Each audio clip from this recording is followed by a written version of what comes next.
So finally, last week, it has actually been confirmed that President Trump had coronavirus. And it's ironically kind of fitting. And he was taken to Walter Reed Hospital and was given apparently supplemental oxygen and kind of a cocktail of drugs. And since then, his opponents and his adversaries and his friends alike have all kind of come together in questioning what is next when a president gets either incapacitated or whatever is next. So today on the Tonic Accord, we are going to touch on Trump getting coronavirus, the political implications, and what could be next.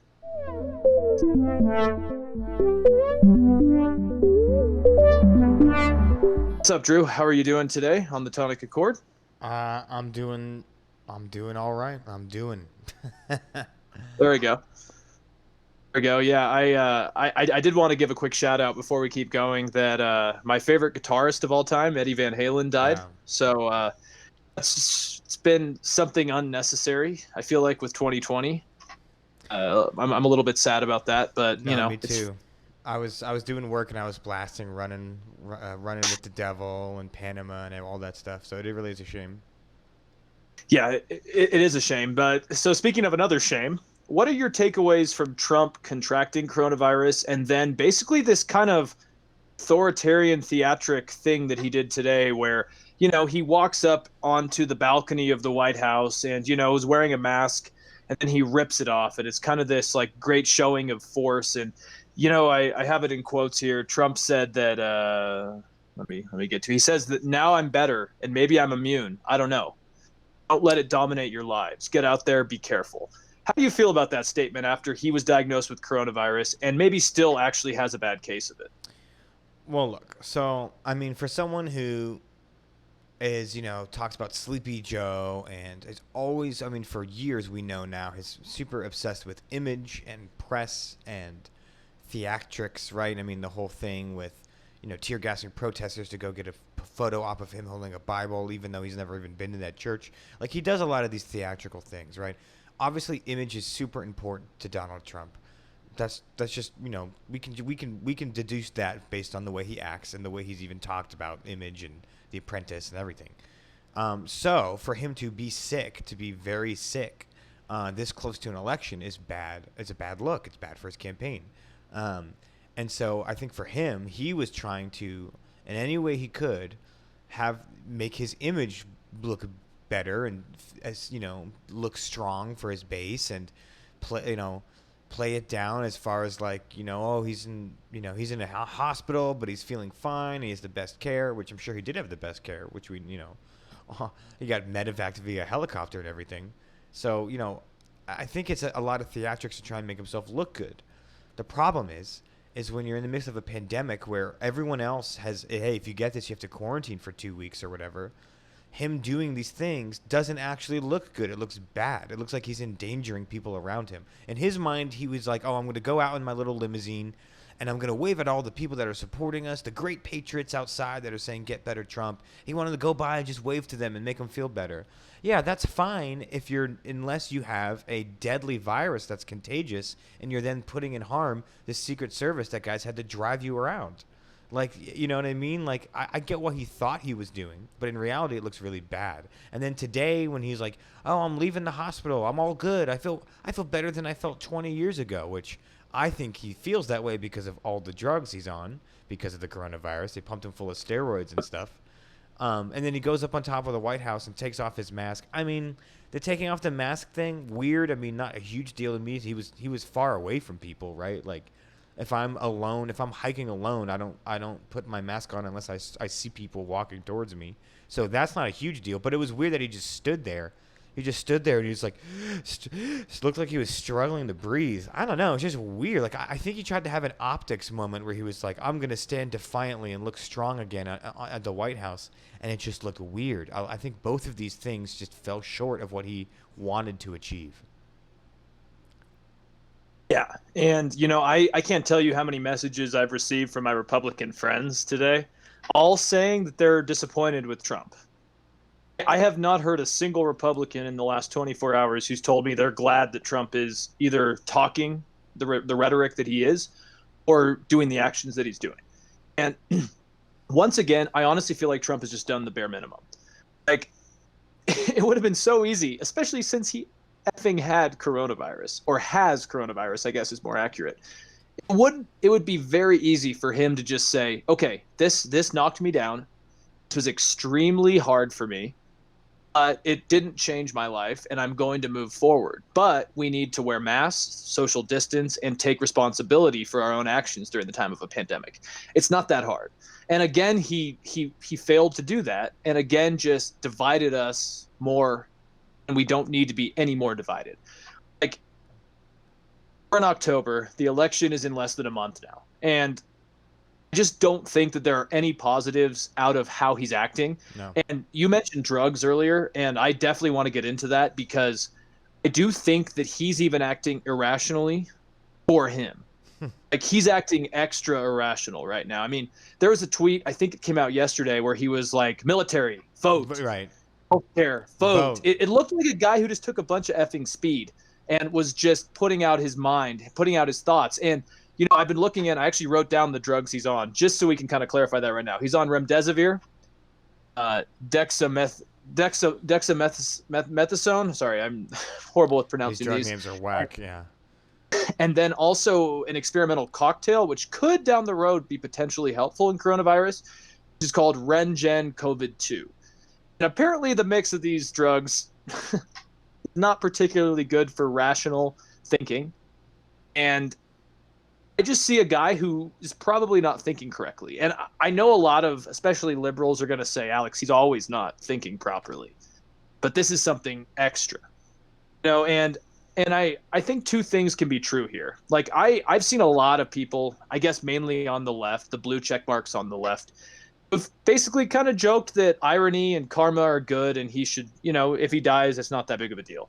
And I think we can hope that Trump gets healthy and wish him well. But at the same time, I want to criticize him for how his administration's dealt with this, and the fact that at the debate, everyone else was wearing masks and they weren't. Right. And clearly they've been playing with fire for months, and there's no doubt that it caught up to them. Well, so there's a distinct, just my thought. Yeah, no, there's a distinct difference in like just the basis of like it's not okay and it's not funny if you're just like, I want someone who's a political opponent to get sick and die, right? That alone is like, okay, that's not okay, that's not funny, that's not cool. But it changes when the context is this person who has been downplaying and played an active role in and I think played a part in the harming of hundreds of thousands of people, then gets the virus, right? Like, that's irony. That's where people are criticizing. It's not just like, oh, I hope he gets a brain tumor and dies. I mean, I'm sure some people think that, right? Of course, people think that about Obama. People just want presidents to die. It just happens by being a president. But I think I do see a lot of that thing of like conservatives are like, oh, well, liberals are making fun of Trump and Corona. It's so serious. Well, it's like, yeah, you know what? Who's been taking this seriously is actually liberals for the most part. Obviously, there's like fringe hippies that don't want anything to do with vaccines or whatever. But from what I've seen, it's the left that takes this more seriously, and it's the right wing that is the I'm not going to wear a mask because of freedom. That's their side. And so it's the irony is this guy has been, didn't wear a mask for months, is not clear in his statements about how people should handle the coronavirus. I think he's played a part in making this public health pandemic worse. And so it is very valid to then be like, this is what you get. This is what you get when you don't wear a mask to your little meeting celebrating Amy Coney Barrett. This is what you get. Now half the White House has coronavirus. His press secretary tested positive. Kellyanne Conway tested positive. It keeps going. And so, yes, it's not like I'm not like reveling in like the poetic justice, but we have to be, it is worth criticizing that, hey man, you made this bed of not paying attention to the public health crisis. Now you're sleeping in it. Now you literally have it. Yeah, and I never thought I would use this example, but currently on my master's applications, I'm literally writing a statement of purpose that I talk about when you play with fire, you get burned eventually. Right. And I wish this wasn't the example, but yeah, it's true. I mean, like you said, especially the Trump administration and most Republicans have been playing with fire. And it's inevitable that eventually you're going to get burned. And yeah, I mean, I saw a video of Mike Lee, who's actually actually one of the Republicans that I do find actually more reasonable. There's a video of him hugging during that Barrett, or I guess I don't even know what you would call that. What, an Ceremony, appointment? a confirmation Yeah, celebration, something like yeah, that. yeah, and he's hugging, other senators and stuff, and I'm going, there's so many Americans who haven't hugged their grandparents or hugged a family member since March, and and these guys have made a mockery of it. My own party has made a mockery of it, and the fact that Trump is sick is not surprising, and I was looking into kind of just, I mean, the debate alone pisses me off, actually, just because Cleveland Clinic, who ran the debate, they had strict guidelines about mask wearing. And I do question why they didn't push the Trump family to wear masks, because if it's your guideline, even if it's the president, you should make them wear masks. Sure. But there's a great video of the Biden side all in masks, and then the Trump family all not in masks. And yeah, I mean, it's not surprising, man. It's really not surprising. And I've even heard reports today that Donald Trump Jr. wants to have an intervention with his father. Donald Trump Jr., who's, freaking nuts. I think Donald Trump Jr. is scared to go to jail. Probably. And this is not freaking helping at all. But it's just this first family gotten a pass on everything. And my big kind of theory here is that, because I've seen a lot of people on the left talking about how there's these conspiracies coming out that Trump actually never had coronavirus, he just wants to come up strong, and it's kind of a propaganda, like a lot of leftists, I mean, that's a fringe idea. Come on. No, it is not totally a fringe, because I have had moderates, like teachers unions people I'm friends with on Facebook, all like people that I consider rational minded moderates that are willing to at least think about that. And the thing is, what I think is that it's not even good for Trump. Like, the economy is his only strength, and his mishandling of coronavirus has been horrible, and it's actually affected the economy. And so why would he want to go in the bunker for 2 weeks with coronavirus, right? Like, it's not good for him. It makes him look like an idiot. And I think a lot of Americans just have Trump fatigue. No, none of this is good for Trump. None of this is good for Trump. That tweet about, don't let it command your command your life. Like, well, it took lives. It commanded and took 200,000 lives, right? That looks bad. The limousine ride we talked about earlier, where he goes to say hi to his fans, and now those Secret Service men have to quarantine and they put themselves at risk. That looks bad. The barely being able to breathe after walking up to the White House. That looks bad. And then now you just have Trump saying that he doesn't want to talk to Democrats about signing any stimulus package bills until after the election, right? That looks terrible. You just got out of the hospital for coronavirus, and now you're not willing to give a stimulus package for the economic mess we found ourselves in because of coronavirus. I think all of this is a huge political blunder. And of course anyone can get the virus, but you put yourself at more risk when, one, you are a politician, right? Like, the nature of his job is more dangerous. Like, we have to give him, that's just a thing, right? If you're campaigning and meeting people and going around. But if you are doing that, you should make sure you're doing it safely by socially distancing and wearing a mask all the time. And Trump didn't do that. Trump doesn't do that. We know he doesn't do that. There's videos of him not doing that. There's videos of him shaking hands, and there's videos of him hanging out with, his friends at the Amy Coney Barrett thing. So it's like, again, it's like, yeah, I'm not trying to victim blame in the sense of like, oh, if you get coronavirus, it's your own stupid fault, because it can happen to anyone. But he didn't take any of the precautions to minimize that risk. And in fact, he confused people to, literally inject themselves with bleach, causing people to die, and to say things like, coronavirus isn't as bad as the flu, which Facebook and Twitter have just deleted that post because it's literally false information. So I think this is a huge political blunder. You're right that he could have had a win out of it, right? Hey, I'm back from the hospital after 4 days. We need to take this seriously. I'm going to work as hard as I can to help every American struggling through this pandemic have a good economy to come back to, have a healthy blah, blah, blah. He could have knocked it out of the park, and he didn't, because he's an idiot.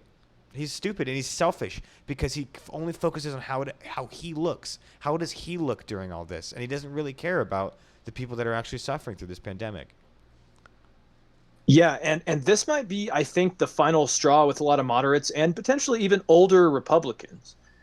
And I do want to get into maybe the specifics of what could happen if a president is unable to do his job. But Sure. while we're into the like political part here, like I'm worried about his messaging again. I mean, I'm always worried about his messaging, but more specifically right now, like he's basically telling the American people, don't worry about it. It's not as bad as the flu. I was just in the hospital, and I'm just worried that though a lot of Americans don't trust him, there are people that still trust him. And I really do worry that this just compiling message of it's not that big of a deal is horrible. And like what you were talking about is that, yeah, like politicians, any president is higher at risk. But there is a weird trend in the world, man. Like Bolsonaro, Trump, and Boris Johnson are the three leaders who have gotten coronavirus in the first world, big economy sense. And all of them have downplayed the virus. All of them are right-wing populists, and all of them have kind of made a mockery out of science. Like I don't think there's any strange correlation there. It makes sense, right? Like, Yeah. and and I was reading a great 538 article today about how 67% of registered voters agree that if Trump had taken the coronavirus more seriously, he probably shouldn't have been infected or wouldn't have been infected.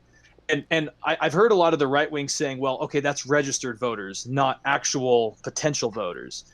But that same poll also showed that Joe Biden is up close to 16% against Trump right now. 16 And points. that's not, Yeah. yeah, 16 points, excuse me. And that's not potential voters. Those are the most likely to vote. And an interesting thing, too, is that the Republicans are part of these numbers. Like 9 in 10 Democrats obviously criticize Trump, which makes sense. Now, half of Republicans think that Trump has been detrimental in our coronavirus response. So that's why I say that politically, in most ways, this has been horrible for Trump. The fact that he, even after this, couldn't go back to the White House and just say something that maybe unifies and consoles the nation is wild to me, but it's also fitting. And that's why I think there are drugs at play here, because Trump is always irrational. But the fact, like you mentioned, the stimulus bill, there is no reason under anyone's right mind that he should have said after the election. It's like, man, you haven't even been elected to a reelection yet. And I guess he didn't talk to his own administration about this. No one even knew. Like, I guess Republicans and Democrats thought that Pelosi's talks with the White House were actually going well. Well, Then Trump, let's remember that 3 days ago, Trump tweeted out, stimulus package, for Corona, like Democrats, Republicans need to work together now for America. And then 3 days later, he flips and he goes, no, actually, we don't want a stimulus bill. We're not even going to talk about it until after the election. And it's like, wait, why? Actually, like, I really don't understand that move at all. I understand it. I understand it if it's like, I think what it is they want to clear the docket because this coronavirus outbreak in Washington is threatening the ability for the Senate to meet and things. He wants to clear the docket as much as possible so that they can only focus on confirming Barrett. But I don't think that's a good political strategy if you're trying to get reelected. I would think if he goes, hey, it's only a week and a half from the election, here's another quote-unquote Trump check. Because remember that stimulus bill we all got, it was nicknamed the Trump check, right? It was even like fakely signed, like that, like scanned signature, Donald J. Trump on it. And so, why would you not want to do that? Why would you not want to have a stimulus bill and then claim that you're the one that got it through? I worked with Congress, even the Democrats. I was the one that got it through, and here's a stimulus bill a week and a half before you vote. That seems like such a win to me. And he says no, and it's because he wants his Supreme Court nomination. Or at least I think that's why. But it's just he flip-flopped it within 3 days, and he just got out of the hospital for this virus, and he misses an opportunity to make a stimulus bill to have another Trump check. I mean, who doesn't want another Trump check? Yeah, I mean, I think you're right, but also I would just say that I think the man is sicker than most of us think. Yes. And I think he's messed up on some drugs. And to be completely honest, I think he is trying to maybe go out on a limb and say that I'm not going to do anything unless I'm reelected. Like he's that toddler goes into the corner and says, I'm not talking to mom and dad till I get what I want. Yeah, I think this mixture of drugs. Yeah, man. Like I agree with you. I do think he wants to put through this Supreme Court nominee, but at the same time, like I think he's just batshit crazy right now and is literally saying, well, my numbers are horrible right now, so maybe if I promise something after the election, maybe I can keep some of those voters. Right. And again, for those listening that think we sound crazy, the idea that he's drugged up and it's affecting his behavior is based on the information given by his doctors about the drugs he's on. This is not equivalent to, people saying like, oh, is Trump on cocaine at the debate? No, probably not. Or Joe Biden, like, oh, is he on adrenochrome or whatever the hell? No, this is not a conspiracy. We're talking about the drugs that he's been publicly claimed that he's using to combat the coronavirus. One of which is a powerful steroid that, if you look into the side effects, it is that feeling of, oh, I feel 20 years younger. I feel invincible, because it's a powerful steroid that's like boosting your immune system and your body to like handle a heavy load of a virus, right? So the fact that he tweeted out, like, I feel better than I did 20 years ago, I mean, that is literally on the label of what that drug does to you. And so if he feels invincible, he probably also feels irrational. Right. And, kind of going into off of that, going into the PR kind of, I guess, of how not only the administration, but how the media are dealing with it. I think our listeners need to remember that throughout history, there have been presidents who have been compromised. I mean, Woodrow Wilson, had health issues. JFK clearly had health issues. Obviously, FDR, like a fun fact for maybe people who don't know, most of the American public did not know that he was paralyzed and had polio. That was something that kind of the administration and the White House and the media kind of kept under wraps. And so I think what we are seeing here is kind of a clash between the administration and the media, where it's kind of a I got you type of vibe that is going on here, because I've seen a lot of criticism, like, why is Trump going back to the White House? I don't think that in its own is crazy. Yeah. Because clearly he was at Walter Reed for a few days while they were probably preparing his quarters at the White House. And presidents have been weak in office before. What I would like kind of to get into now is, why did he go up on the balcony and pull off the mask and act strong? And my theory, and I'm curious to hear what you think, is that our enemies around the world are going to jump on this. And Russia, there's already been worries about Russian hacking for this coming election. And now that our president is potentially weakened and involved in political turmoil, I think that's going to really impact us internationally. And there are reasons why the White House doctors don't disclose everything. And I think we have forgot that through the political chaos, that the American people do need to know how the president is, but also we don't really want our foreign adversaries to know that much either. That's an interesting point. I mean, certainly, I think there's a couple arguments you can make, right? Like, that's definitely one, right? That the security, like national security, you really don't want our enemies to know that. Just, again, this is the hypothetical here. We don't want our enemies to know if our president's on his deathbed before the public does, or anything like that. I guess that's a good concern. The other is just like even the normal regular ethics of doctor-patient privilege, right? I mean, the president is still a patient to a doctor, and there is that like that legal privilege of like what what you can have disclosed or not and keep private and everything. But then again, on the other hand, he is the president, right? He's the most public figure in the world, I would say, at the moment. People want to know how he's doing. I certainly think that my concern is the misinformation, right? If I was Russia, if anyone understands, the last 2 decades of Russian geopolitics and their foundation, right? Misinformation and eroding democracies from the inside is the name of the game. And if you have a president with a coronavirus, right, in a time where conspiracies are heightened, QAnon is almost a mainstream idea, which is crazy to me. I would, if I was a Russian agent wanting to sow discord, I would just plant conspiratorial ideas, and I'm sure it's already happening, right? The Democrats gave it to him, whatever. Nancy Pelosi gave it to him, or even on the other side, like you said, like some liberals are like, he's faking it, right? He's faking it so that he can come out strong and say he beat it, and then like. So much disinformation that this is like the perfect opportunity, if you are an agent of discord, which Russia is, to just completely boost your disinformation campaign via this whole thing. You could even start crazy things like the Walter Reed made him worse, or Walter Reed gave him the drugs to, whatever. who knows? But you can go so many routes with this story and pump so much more disinformation, which has an effect, which has a real effect.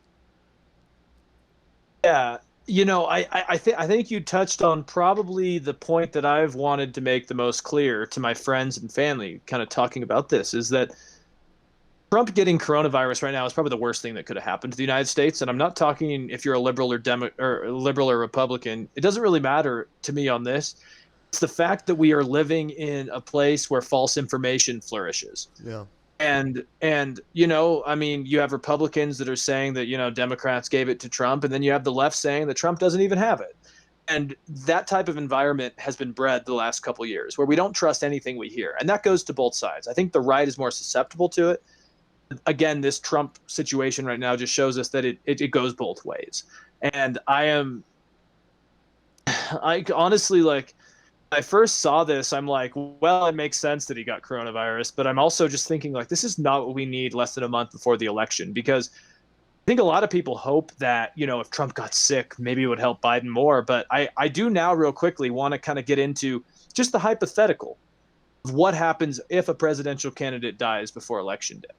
And not because I want to get all, dark about this, but I think it is interesting to know is that so Mike Pence, so say that Trump died like in the next week, right? This is all hypothetical for people listening. Everyone, keep your hats on. Relax. Yeah. But obviously Mike Pence would be the president, right? And he's tested negative, but he's also a huge science denier. So that's a whole other topic we could get into. But number two would be Nancy Pelosi, if she accepts it, which is an interesting part of this. And like, there's no proven either way if Nancy Pelosi, the Speaker of the House, would accept this. Now, the third one is the interesting one. It's the president pro tempore of the Senate, who is Chuck Grassley, basically the oldest member of the Senate, is third in line to be president. That's a Republican as well. So it gets really interesting politically. And then fourth, you have Secretary of State Mike Pompeo. And he actually has tested negatively as well. So I just wanted to lay that out. But then it gets more interesting during an election. Because if a candidate dies before the election, technically the national party committees would pick a new candidate. Oh. Because we're so late into the process. Right. And it would require mail-in ballots. But because of a pandemic, mail-in ballots are stretched thin, and the Postal Service is going to be stretched thin.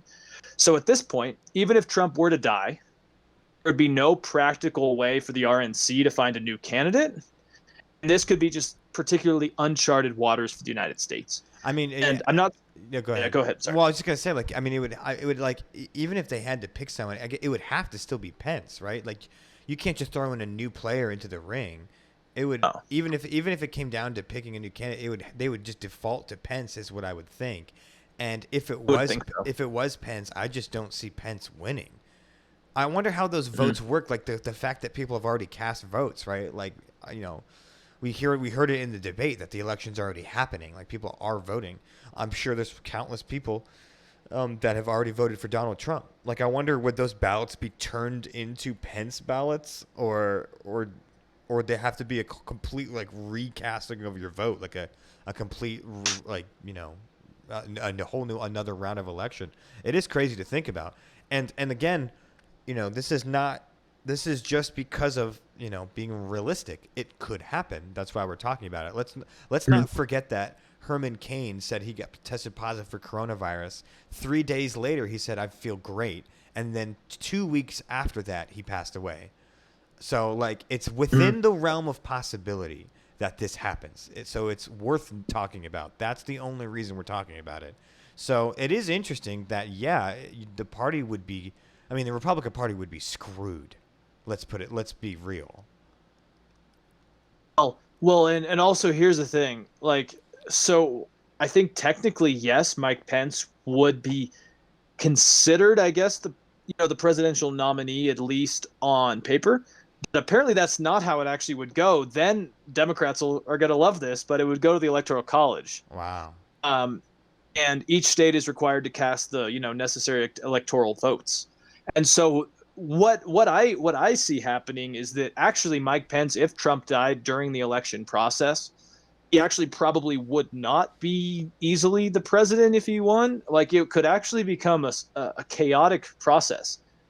It could lead in maybe months of legal arbitration and chaos.